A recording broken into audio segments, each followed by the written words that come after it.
Convido você a abrir a sua Bíblia, no Evangelho de Lucas, no capítulo 1, a partir do versículo 26. Acompanha comigo. No 6º mês, foi o anjo Gabriel enviado da parte de Deus para uma cidade da Galileia chamada Nazaré, a uma virgem desposada com certo homem da casa de Davi, cujo nome era José. A virgem chamava-se Maria, e entrando o anjo onde ela estava, disse: Alegra-te, muito favorecida, o Senhor é contigo. Então a notícia do nascimento de Jesus, a notícia do Natal, é uma notícia de alegria imensa para Maria, mas não para por aí, veja só. Um pouco mais adiante, no versículo 44, quando Maria grávida visita a Isabel, sua prima, que estava também grávida de João Batista, repare o que vai acontecer. E exclamou em alta voz a Isabel: Bendita és tu entre as mulheres, e bendito o fruto do teu ventre. E de onde me provém que me venha visitar a mãe de meu Senhor? Pois logo que me chegou aos ouvidos a voz da tua saudação, a criança estremeceu de alegria dentro de mim. Olha só. Quem é que está ficando muito contente agora? O João Batista, ainda no ventre de sua mãe. Então a gente começa a perceber o seguinte: a notícia do nascimento de nosso Senhor Jesus Cristo é alegria imensa para Maria. Agora também é alegria imensa para João Batista, ainda no ventre de sua mãe. Acompanha um pouco mais adiante.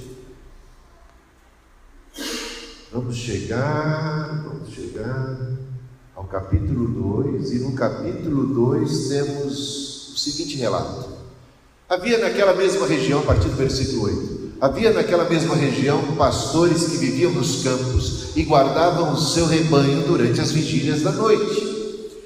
E um anjo do Senhor desceu aonde eles estavam, e a glória do Senhor brilhou ao redor deles, e ficaram tomados de grande temor. O anjo, porém, lhes disse: Não temais, eis aqui vos trago boa nova de grande alegria, que o será para todo o povo. Começou sendo uma notícia de imensa alegria para Maria. Essa alegria vai se espalhando, alcança Isabel, alcança o ventre de Isabel, João Batista, que estremece de tanta alegria ainda no ventre de sua mãe. E agora a gente vê os pastores que estavam no campo recebendo a notícia que é de muita alegria para eles, os pastores que ali estavam. Mas a promessa aqui é que essa notícia não é de alegria que acaba por ali, que alcança aqueles pastores e que fica restrita a eles. Mas não tem mais. Eis que vos trago boa nova de grande alegria, que o será para todo o povo. Eu diria mais, para todos os povos, tribos, línguas e nações. Não nasceu apenas o rei dos judeus, nasceu aquele que é o rei dos reis, o Senhor dos senhores. Nasceu aquele que muda o curso da história. O mundo que estava em trevas vê uma grande luz. Então enche-se de esperança o coração dos homens, o coração dos oprimidos, o coração daqueles que estavam sendo injustiçados, sofrendo tantas injustiças. A luz brilhou, é esperança, é vida. Então é óbvio, fica muito óbvio logo no comecinho aqui do Evangelho de Lucas, que o Natal, o Evangelho é boa notícia, é notícia de alegria. Então ninguém tem dúvida que Natal traz alegria para a gente. Agora, como isso já é patente, como isso já é tão forte, tão claro, é tão certo e tão seguro que o Natal seja a melhor de todas as notícias, aquela que traz mais alegria, porque enche o nosso coração de gozo, de esperança, faz a gente pular de alegria. Eu quero dizer para vocês que o Natal não existe apenas para trazer alegria para a gente, não é apenas para mudar o humor da gente, para deixar a gente contente, feliz. Que coisa boa, é bom estar contente, é bom estar feliz, mas o Natal não apenas alegra a gente, o Natal muda a gente, ele transforma a gente, ele muda o destino da gente. Aqueles que têm esse encontro com o Natal não apenas ficam contentes, mas o seu coração é cheio de gozo, é cheio de esperança, e eles encontram agora uma nova perspectiva de vida, uma direção. Eles são impactados pelo ser mais divino, perfeito que existe, que vem visitar a terra, e que vem visitar a terra não para destruir o homem, mas para resgatar o homem. Ele veio buscar e salvar o perdido. Coisa tremenda a história do Natal, porque quando nasce Jesus e quando Jesus cresce, e quando Jesus inicia seu ministério, à medida que Jesus vai se deparando com o povo, com a gente vai entendendo por que é que o Natal é boa notícia para todo mundo, porque Jesus foi encontrando as pessoas, e por onde ele ia fazendo bem. Por onde passava Jesus, ele ia curando os enfermos, perdoando os pecados, ele ia chamando as pessoas para uma nova vida, desafiando as pessoas. As pessoas estavam nas suas atividades comuns, cotidianas, e de repente se deparavam com Cristo e tinham seu rumo completamente alterado, o curso da sua vida. E não era para pior, era para melhor, para muito melhor, muito melhor. E Jesus vai mudando, ele vai encontrando Simão e transformando Simão em Pedro, vai encontrando os filhos do trovão, os Boanerges, e os transforma, e os regenera, e os coloca numa condição de filhos do amor, da paz, da vida. Ele vai mudando a gente. E ele tem feito mudança na história, muda o calendário, ele muda o tempo, ele chega até nós aqui agora. E a boa notícia do Natal é que ele traz alegria, mas ele não traz uma alegria apenas, digamos, sentimental, uma sensação de alegria. Ele traz uma alegria que tem, assim, base. Não é uma alegria porque alguém experimentou um barato, tomou umas e outras e de repente se viu alegre por estar entorpecido por algo. Não, de fato é uma alegria genuína que tem uma raiz muito profunda. Há muito motivo para estar alegre. Deus conosco, Emmanuel, príncipe da paz, Deus está conosco. Ouvimos a sua voz, vimos a sua luz, isso mudou o destino. Então, eu vou citar como exemplo uma pessoa da história da igreja que foi impactada, que não apenas ficou alegre com a notícia do Natal, mas que foi transformada pela notícia do Natal, e que a história dele é muito conhecida. E ele também tem uma história muito relacionada com o Natal, porque foi ele o precursor do presépio. Você sabe de quem eu estou falando? Francisco de Assis.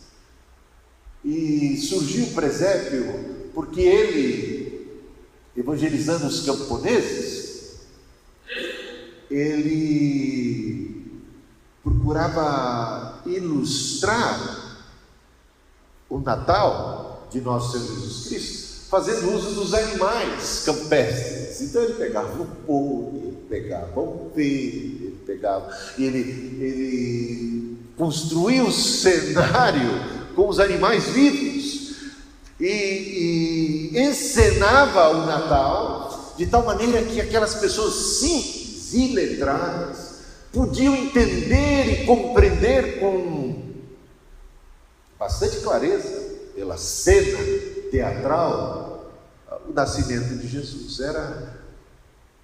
Foi assim que surgiu a ideia do presépio. Depois uma rainha gostou da ideia e quis fazer isso em termos de escultura, como a gente mais conhece hoje, tá? Então assim surgiu a tradição do presépio.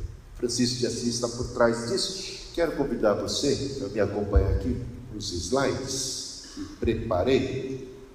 Tem a oração de Francisco. Opa.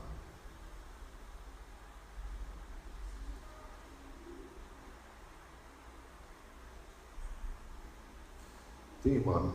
Opa, deixa eu só. Eu coloquei um ponto aqui. Tem a oração de Francisco de Assis, que de fato não é dele,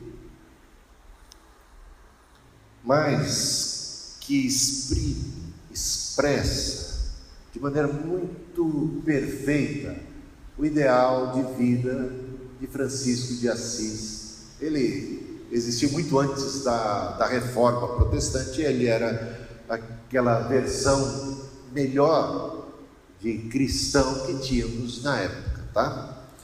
Só para você ter uma ideia. O Francisco de Assis foi uma pessoa que foi impactada pelo Natal de nosso Senhor Jesus Cristo, pela pessoa de Jesus. E uma das coisas que chamou muita atenção dele é que Jesus, sendo rico, se fez pobre. Jesus, tendo tudo, abriu mão de tudo, abriu mão do palácio, do trono, da glória do céu e veio nascer aonde? Num estábulo. De maneira tão imprópria, foi ele acolhido pela humanidade, rejeitado, desprezado, sobrou um lugar tão inóspito para ele nascer, e de pais tão pobres, tão simples, identificados com a pobreza e com os oprimidos e com os injustiçados desse mundo. E ele, o Francisco de Assis, ele vinha de uma família muito abastada, ele tinha tudo, e seguindo o exemplo de Jesus, ele resolveu, não que Cristo estivesse pedindo isso dele, mas ele, por livre e espontânea vontade, identificado, impactado pela vida, pela pessoa de Jesus, ele decidiu fazer o mesmo, abdicou de tudo e tornou-se pobre, e foi viver entre os pobres, sendo pobre. Então esse seu exemplo, ele como que sacudiu o mundo ao redor dele, porque isso depunha contra toda a opulência católica daquela época. Foi uma espécie de reforma protestante. Por quê? Porque ele protestava com a sua própria atitude, ainda que não com sermões. Ele protestava contra toda a opulência, a busca por poder, a busca por dinheiro, riqueza, ostentação, a glória daquele mundo que a igreja estava vivendo, experimentando, uma igreja que havia se distanciado muito da mensagem e da pessoa de Jesus. E ele então, não que quisesse, ele não tinha nem a intenção de fazer isso, ele simplesmente foi viver o evangelho da maneira mais simples possível, e isso acabou sacudindo o seu mundo, sabe? Sacudiu, isso mexeu com a cúria papal, sacudiu todo mundo ali. Foi um negócio poderoso naquela época.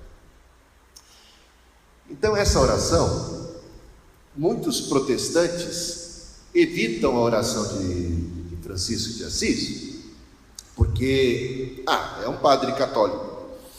Não, calma, a gente tem que examinar tudo e reter o que é bom. Tem muito ensino aqui, e eu estava analisando esses dias mesmo, e comecei a observar frase por frase, e aí eu fiz esse trabalho de ver se o que ele dizia tinha apoio e base bíblica. Então, trago para vocês o resultado desse trabalho, não muito extenso, mas primeiramente eu vou ler a oração, que é conhecida como oração de São Francisco, né? Senhor, fazei-me instrumento de vossa paz. Onde houver ódio, que eu leve o amor.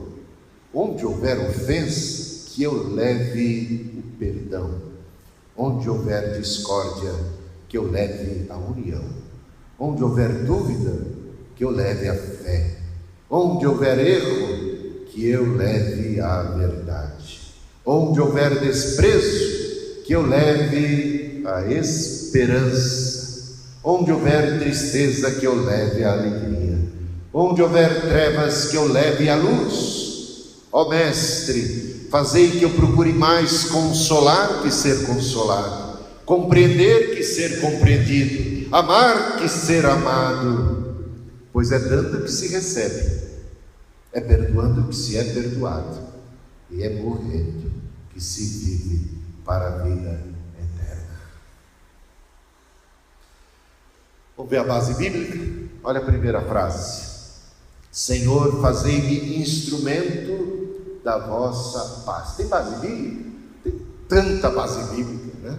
Tanta base bíblica. Não é apenas Cristo, príncipe da paz. Não é Ele apenas o único instrumento de paz. Ele nos torna instrumentos de paz, da sua própria paz, veículos da sua paz. Que formosos são sobre os montes os pés do que anuncia as boas novas, que faz ouvir a paz, que anuncia coisas boas, que faz ouvir a salvação, que diz a Sião: o teu Deus reina. Isaías 52:7. E temos também Mateus 5, versículo 9, que diz: bem-aventurados pacificadores, porque serão chamados filhos de Deus. Você é um pacificador? Você é um instrumento da sua paz? Veja, a paz não apenas te alcança, mas quando ela te alcança, você passa a ser agora não apenas objeto dessa paz, mas veículo dessa paz, instrumento. Fazei-me instrumento da vossa paz. Próxima frase da oração: onde houver ódio, que eu leve o amor, ou que eu semeie o amor. Uma outra versão que usa-se a palavra semear, que eu semeie o amor, que eu leve o amor. Onde há ódio, porém vos digo: amai os vossos inimigos e orai pelos que vos perseguem. Mateus 5:44. Esse é o mandamento de Jesus aos seus discípulos. Diz mais agora Paulo aos Romanos capítulo 12, versículos 20 e 21. Pelo contrário, se o teu inimigo tiver fome, dá-lhe de comer. Se tiver sede, dá-lhe de beber, porque fazendo isso, amontoarás brasas vivas sobre a sua cabeça, que diz lá o texto. Portanto, aonde tem ódio, normalmente por parte daqueles que nos odeiam, nossos inimigos, nossos adversários. Quando as pessoas nos odeiam, qual é a atitude que nós devemos ter para com elas? Pagar o mal com o mal, odiá-las também? Não, olha só: amai os vossos inimigos, orai pelos que vos perseguem. Nos perseguem porque tem ódio no coração. Então, onde tem ódio, o que eu levo? Eu levo o amor. Amor até mesmo pelos que me odeiam, que querem a minha morte. Esse é o cristianismo. O cristianismo não nos alcança apenas para nos trazer uma boa notícia, mas para mudar o curso e a atitude da gente em relação aos outros, em relação a tudo mais. E isso só é o começo da oração. Tem mais: onde houver ofensa, que eu leve o perdão. Então toda vez que você for ofendido, dê graças a Deus, você tem uma tremenda oportunidade de oferecer perdão. Veja o que diz o texto bíblico, Efésios 4, versículo 32. Antes sede uns para com os outros benignos, compassivos, perdoando-vos uns aos outros, como também Deus em Cristo vos perdoou. Próxima frase da oração. Onde houver discórdia, que eu leve a união, e não ficar botando mais lenha na fogueira. Tem briga de marido e mulher, é melhor não meter a colher, mas tem gente que vai lá e mete a colher para botar mais lenha na fogueira. Tem gente que gosta de dar uma apimentada no que já está quente demais. Rogo-vos, irmãos, pelo nome de nosso Senhor Jesus Cristo, que faleis todos a mesma coisa, e que não haja entre vós divisões, antes sejais inteiramente unidos na mesma disposição mental e no mesmo parecer. 1 Coríntios 1, 10. Que eu leve a união. Jesus orou pela unidade. Outra frase. Onde houver dúvida, que eu leve a fé. Veja como a fé é importante. O mundo está cheio de dúvida. A gente poder levar fé para alguém é algo sensacional. Sensacional. Tem gente que, às vezes, a maneira de falar, de agir, as questões que levanta, produz mais dúvida. Tem gente que parece o prazer de deixar uma criança com dúvida, de deixar um jovem, de botar dúvida, acha que a missão dele é botar dúvidas. Mas onde houver dúvida, que eu leve a fé. Assim orava Francisco de Assis. Peça, porém, com fé, em nada duvidando, pois o que duvida é semelhante à onda do mar, impelida e agitada pelo vento. Não suponha esse homem que alcançará do Senhor alguma coisa. Tiago 1, versículos 6 e 7. Veja a importância da fé. Sem fé é impossível agradar a Deus. É impossível. Então é importante termos fé em Deus. Abraão foi justificado porque creu em Deus. Creiamos em Deus, creiamos a sua palavra. Vamos dar um voto de confiança às promessas do Senhor. Espera, confia. Onde houver erro, que eu leve à verdade. Onde houver ignorância, que eu leve à verdade, que eu pregue a verdade.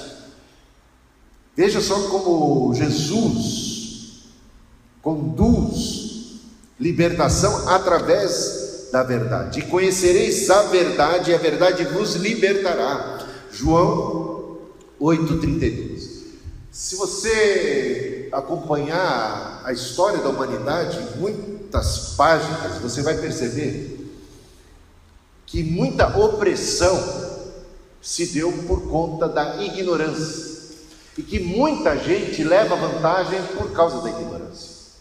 Eles semeiam a ignorância, eles como que tolhem a verdade, eles escondem a verdade, eles guardam a verdade com 7 chaves. Por quê? Porque assim podem eles seguir explorando a ignorância. Isso se vê claramente no Brasil em termos da política. Quanto mais mantermos, penso assim muitos de nossos políticos, historicamente falando, não apenas nos dias de hoje, quanto mais mantivermos o povo ignorante, mais manobramos o povo. Está entendendo? Então, a ignorância escraviza. Quanta gente escravizada por superstições, por mentiras, por crenças mentirosas.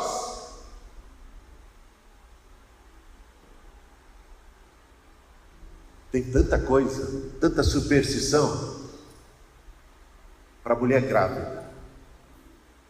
Se as mulheres grávidas derem ouvidos a tudo que se diz, elas nem saem de casa.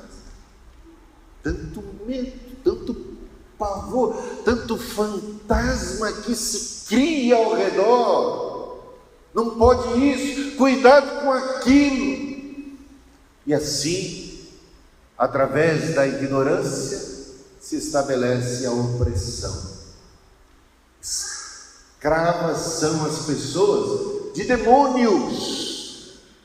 De demônios.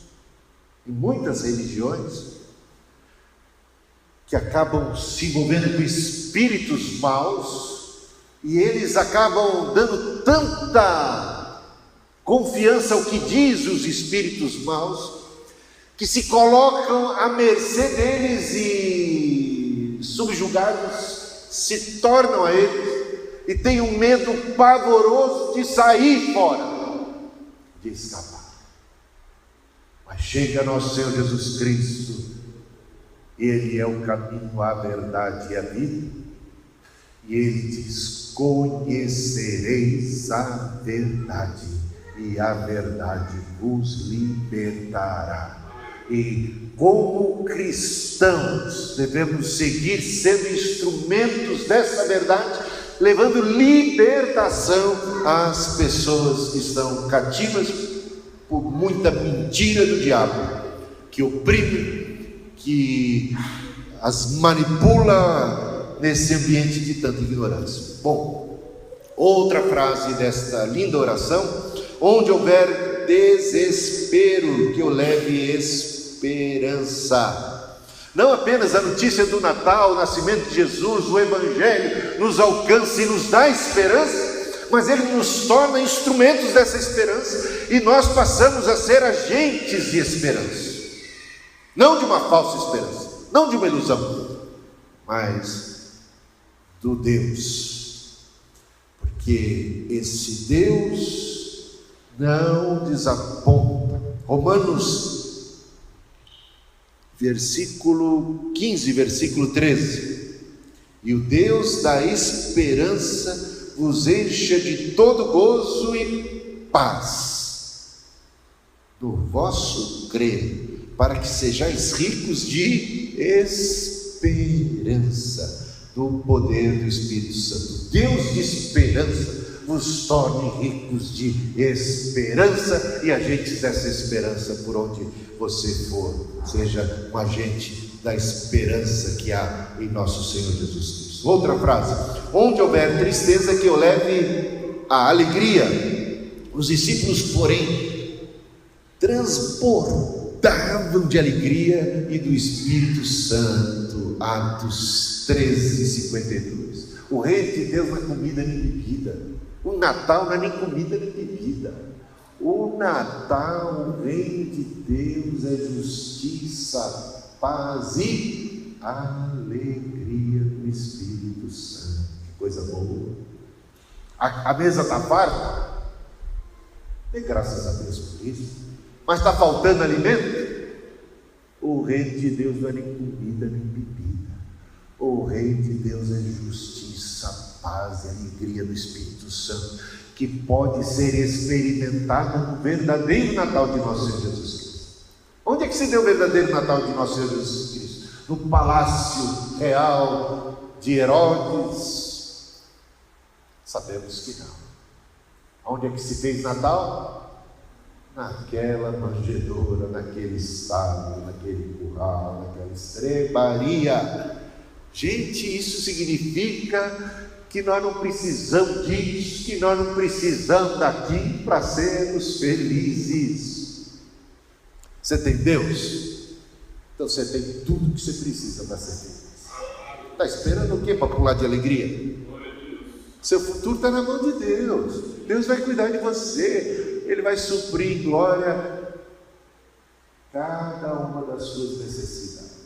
O pão nosso de cada dia Ele há de dar. Ele tem dado para você? Tem faltado o pão? Ele não tem cumprido a sua promessa? Confie, alegre o teu coração. Não se deixe tomar pelas ansiedades dessa vida, pelos temores e por tantos assombros. Os discípulos que eram perseguidos, os discípulos que estavam vivendo o momento da maior opressão contra o cristianismo de toda a história da igreja, em vez de estarem alarmados, em vez de estarem amedrontados, os discípulos, porém, transbordavam de alegria do Espírito Santo. Atos 13:52. Esse porém é muito interessante. Porém, contra tudo e contra todos, contra todas as adversidades da vida, contra tudo que pode se levantar contra nós, contra toda e qualquer má notícia, os discípulos, porém, transbordavam de alegria e do Espírito Santo. Mas o fruto do Espírito, o que ele é? É amor, é alegria, paz, longanimidade, benignidade, bondade, fidelidade, domínio próprio e por aí vai. Outra frase desta oração é a seguinte: onde houver trevas, que eu leve a luz. Vós sois a luz do mundo. Jesus disse isso para nós. A gente sabe que ele disse também: eu sou a luz do mundo. E não tem para ninguém, porque Jesus é a luz do mundo. O mundo que estava em trevas viu uma grande luz. Essa é uma das grandes descrições do Natal. Natal é luz que vem no ambiente de trevas. Ele é a verdadeira luz que, vindo ao mundo, ilumina todo o homem. Mas mais do que ser a luz, ele nos transforma em luzeiros desse mundo. Quem? Eu. Quem sou eu? Para agora experimentar tamanha glória, tamanho poder, ter tamanha missão. Quem sou eu? Eu sou alguém que foi alcançado pela luz.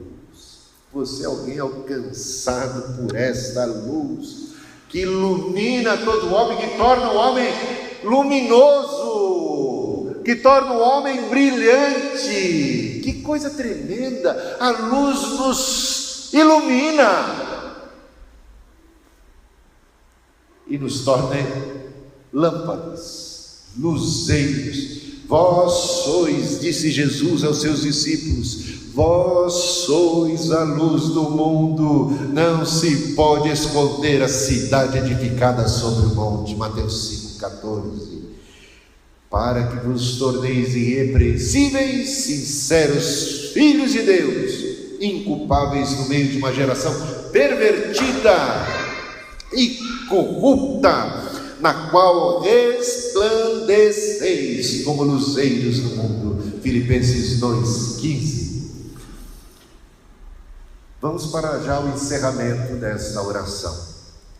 E assim diz Francisco de Assis: ó Mestre, fazei que eu procure mais consolar do que ser consolado. Precisamos orar isso? Precisamos. Por quê? Porque a nossa tendência natural é buscar consolação, sermos consolados. A nossa tendência natural, como seres humanos, é sermos egoístas, é sermos individualistas, é buscarmos o nosso próprio interesse em primeiro lugar, é priorizar a nós mesmos, é nos colocarmos no centro do universo, é deixarmos o nosso ego tomar conta e querermos para nós o melhor. Mas veja o que Paulo diz aos Filipenses em sua carta, no capítulo 2, versículo 4: não tenha cada um em vista o que é propriamente seu, senão também cada qual o que é dos outros. Ó Mestre, fazei com que eu procure mais consolar do que ser consolado. Veja o que diz a esse respeito 2 Coríntios 13:11. Quanto ao mais, irmãos, aperfeiçoai-vos, consolai-vos, sedes do mesmo parecer, vivei em paz, e o Deus de amor e de paz estará convosco. Aperfeiçoai-vos, consolai-vos, sedes do mesmo parecer. Então, Deus espera que nós sejamos mais pró o bem-estar do outro do que o nosso próprio bem-estar. Que nós tenhamos entendido o coração e o espírito do Cristo, que sendo Deus, sendo mestre, abdicou e veio não para ser servido, mas para servir. Nós fomos chamados mais para dar do que para receber, mais para servir do que para ser servido, mais para consolar do que para ser consolado, mais para compreender do que para ser compreendido. Isso aqui resolvia todo o problema de marido e mulher, todos os casamentos, só essa frase da oração, que eu procure mais compreender do que ser compreendido. E aí? Acabou-se os problemas, gente. Se todo mundo que é cristão viver uma frase simples como essa, quanta bobeira e bobagem a gente vai desfazer, quanto mal entendido, que eu procure mais compreender do que ser compreendido, que a outra pessoa não precise nem se explicar, que eu mesmo já a explique, concedendo, como diz lá 1 Coríntios 13, o benefício da dúvida. Pro réu, o amor não suspeita o mal. Veja um versículo bíblico que apoia bastante essa frase da oração: compreender mais do que ser compreendido. 1 Reis, capítulo 3, versículo 9: dá, pois, ao teu servo coração compreensivo para julgar a teu povo, para que prudentemente discirna entre o bem e o mal, pois quem poderia julgar a este grande povo, a não ser alguém que tenha esta graça de Deus em seu coração, um coração compreensivo para julgar. Vamos mais adiante? Procure mais amar do que ser amado. Qual é o resultado de quem procura mais amar do que ser amado? Passa a ser amado, ou não?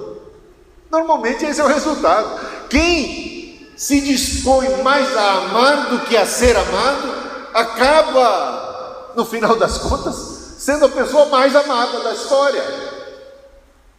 Eu diria, sem sombra de dúvidas, que a pessoa mais amada de toda a história é o nosso Senhor Jesus Cristo. Alguém tem dúvida disso? É a pessoa mais amada do mundo. E o que ele fez? Veio para esse mundo para ser amado?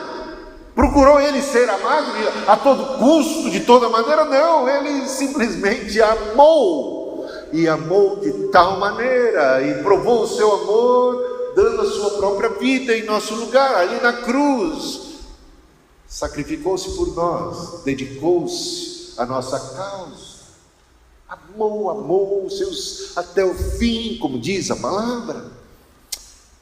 Agora não pode parar nele. Quando a gente é objeto desse amor, a gente deve se transformar em instrumento desse amor. Alguém amado deve ser agora um instrumento do amor de Deus. Novo mandamento vos dou, que vos ameis uns aos outros, assim como eu vos amei, que também vos ameis uns aos outros. João 13:34. Pois é dando que se recebe.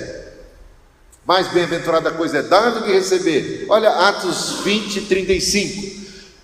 Tenho-vos mostrado em tudo que trabalhando assim é mister socorrer os necessitados e recordar as palavras do próprio Senhor Jesus. Mais bem-aventurado é dar que receber. A briga aqui entre os cristãos era quem é que vai dar mais, não é? Se mais bem-aventurado, se feliz é aquele que dá, então a nossa briga devia ser por dar atenção, dar carinho, dar suporte, dar recursos, dar de nosso tempo, abdicar do nosso direito, do nosso interesse em favor do outro. Isso salva casamento, isso salva a igreja, isso salva a família, isso salva o mundo.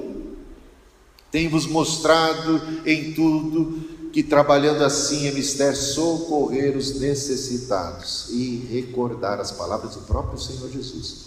Mais bem-aventurado é dar do que receber. Porque mais bem-aventurado é dar do que receber.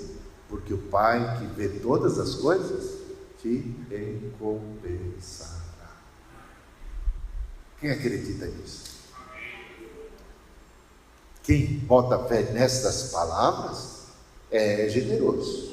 Quem bota fé no Deus do céu é caridoso, não é? Por quê? Porque sabe que tem lá alguém que está registrando e que vai segurar a nossa ponta na hora da nossa necessidade. Mais bem-aventurado é dar do que receber. Gente, eu teria tanto testemunho para dar, mas vai parecer pedante, né? Vou pular. Fica você com o seu aí, porque você deve ter também. Prova de que quando você é generoso, Deus não vai falhar na sua promessa, Deus vai cuidar de você, você vai ser mais feliz. Há uma alegria, uma dádiva de participar desse coração generoso de nosso Pai. Bom, é perdoando que se é perdoado.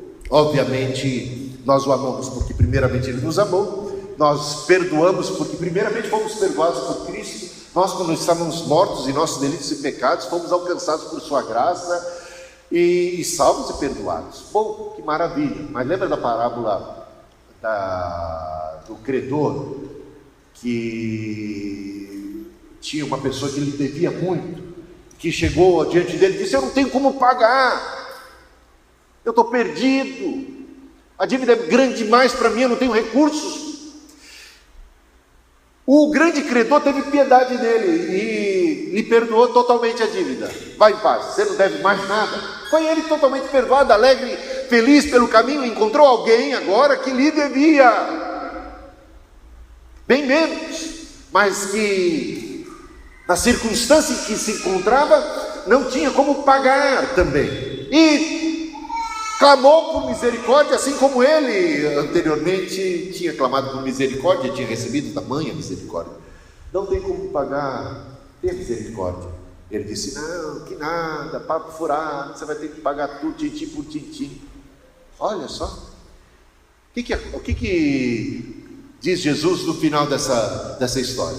A notícia da falta de misericórdia, da falta de perdão desse que recebera tanto perdão, mas que não foi capaz de se tornar instrumento de perdão, não foi capaz de perdoar os outros, foi perdoado, mas não perdoou. Ele disse: vem cá. O credor ficou sabendo e chamou ele de volta. Como você que recebeu tanto perdão não foi capaz de perdoar aquele que lhe devia? Portanto, o seu perdão será tirado. Você vai ter que pagar. Eu vou te tratar do mesmo jeito que você tratou o outro. É isso que Deus está fazendo nessa parábola. Por isso temos tantos textos a esse respeito. Eu só citei alguns aqui. Vamos a eles? Mateus 5, 7. Bem-aventurados os misericordiosos, porque alcançarão misericórdia. Podia citar um outro texto que diz: a misericórdia triunfa no juízo final. Então é bom a gente ser misericordioso, hein? Você já perdoou todo mundo que devia? Você já perdoou de coração? Você não fica guardando para depois jogar na cara de alguém as coisas? Você já perdoou mesmo? Você está com a alma lavada, cheia de perdão em relação a tudo que já te fizeram, todas as injustiças? Bem-aventurados os misericordiosos, porque eles alcançarão misericórdia. Veja só, Mateus 6, 14 e 15. Porque se perdoardes aos homens as suas ofensas, também vosso Pai Celestial vos perdoará. Se porém não perdoardes aos homens, tampouco vosso Pai perdoará as vossas ofensas. Marcos 11, 25.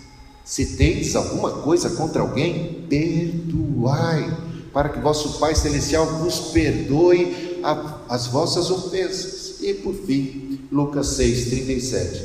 Perdoai e sereis perdoados.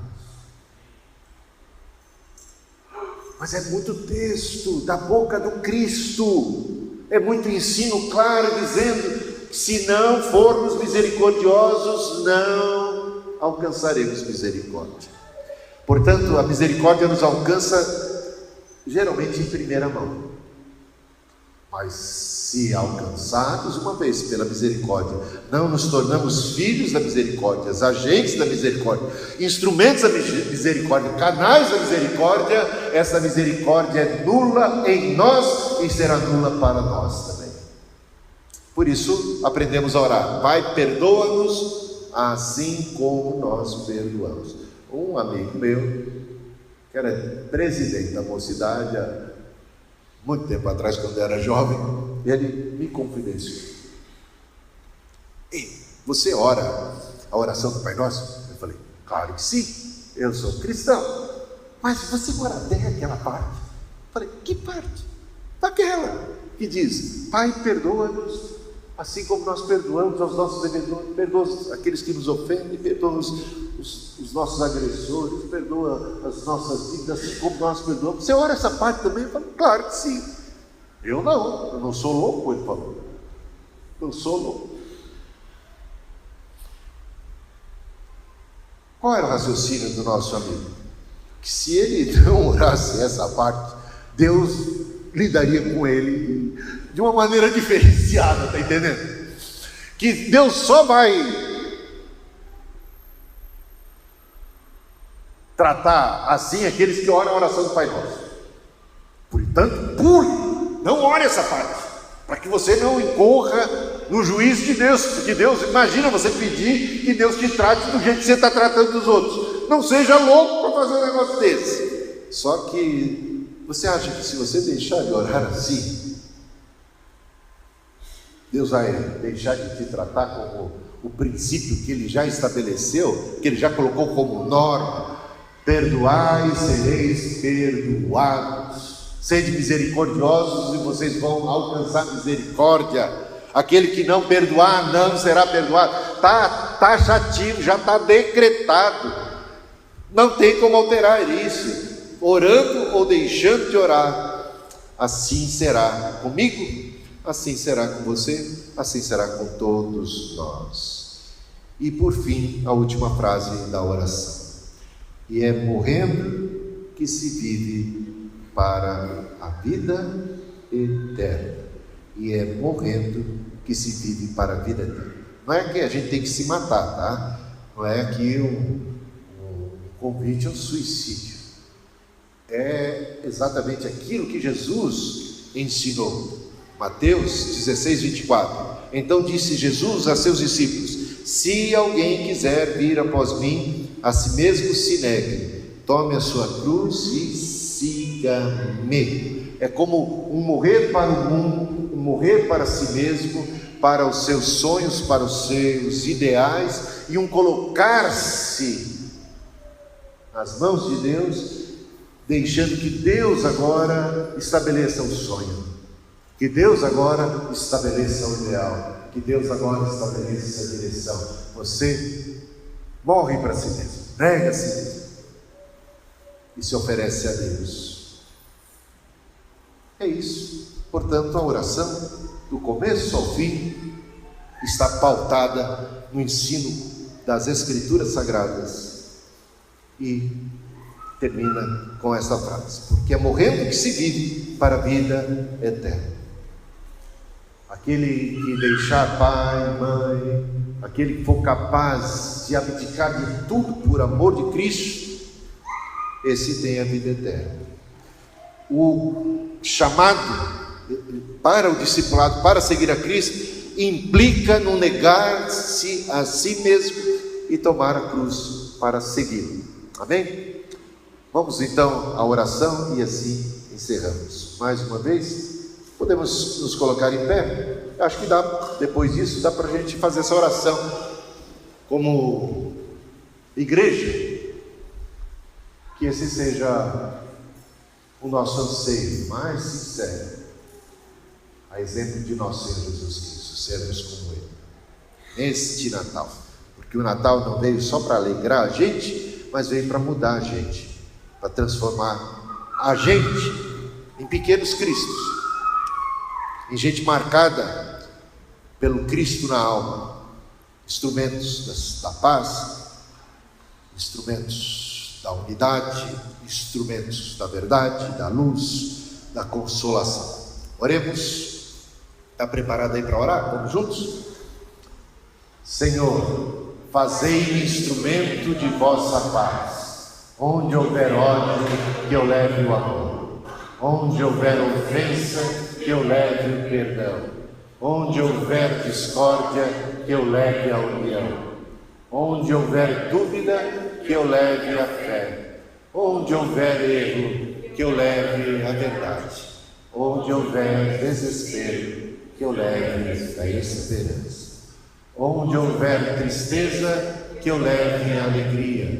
Onde houver trevas, que eu leve a luz. Ó Mestre, fazei que eu procure mais consolar que ser consolado, compreender que ser compreendido, amar que ser amado, pois é dando que se recebe, é perdoando que se é perdoado, e é morrendo que se vive para a vida eterna. Amém e amém. E um Feliz Natal, um Feliz Natal que te torne instrumento dessa felicidade, dessa esperança, dessa luz, dessa vida. Um Feliz Natal que não termina em você, ele começa em você e se expande a partir de você.